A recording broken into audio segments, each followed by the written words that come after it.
Lundi, la Commission européenne a proposé une vaste série de mesures visant à limiter l'utilisation d'objets en plastique à usage unique utilisés quotidiennement, pailles, assiettes, ou d'équipements de pêche.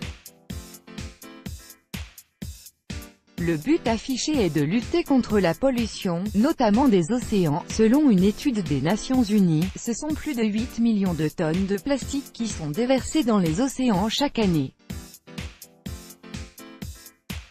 À son petit niveau, Gwendoline Dessy, originaire de Valenciennes, entend participer à la lutte grâce à ses maillots de bain. À 26 ans, elle vient de lancer Coco Frio, sa marque de vêtements de plage et de maillots de bain pour femmes. Avant cela, elle a suivi un cursus de design et de mode à l'École du Perret, à Paris. La société a été créée en 2016, mais quelques galères m'ont empêché de lancer ma collection avant l'été 2018, reconnaît la jeune femme. Un intérêt économique et écologique, un démarrage difficile qui est de l'histoire ancienne. Je propose aujourd'hui 5 modèles de maillots 2 pièces et 3 en 1 pièce, le tout en différents coloris, détaille-t-elle. Néanmoins, si beaux sont ces maillots, ce n'est pas là que réside leur principal intérêt. Gwendoline Dessy, créatrice de Coco Frio, le marché du maillot de bain est largement saturé.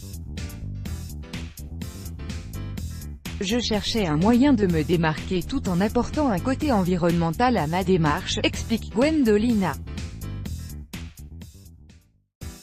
Ainsi, elle a découvert l'éconil. C'est un tissu technique fabriqué à partir des déchets de plastique récupérés dans les océans. Nous ne pouvons plus faire autrement que d'être éco-responsables, surtout nous, la jeune génération, assure-t-elle.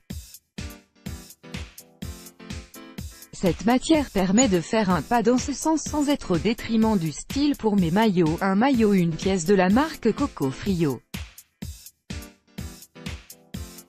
DMC Wall. Pour autant, le beau et le responsable ont un prix. Oui, c'est plus cher qu'un tissu traditionnel. En moyenne, le maillot 2 pièces se vend 130 €. Mais en plus d'être responsable, la matière a l'avantage de ne pas se froisser, assure Gwendolina.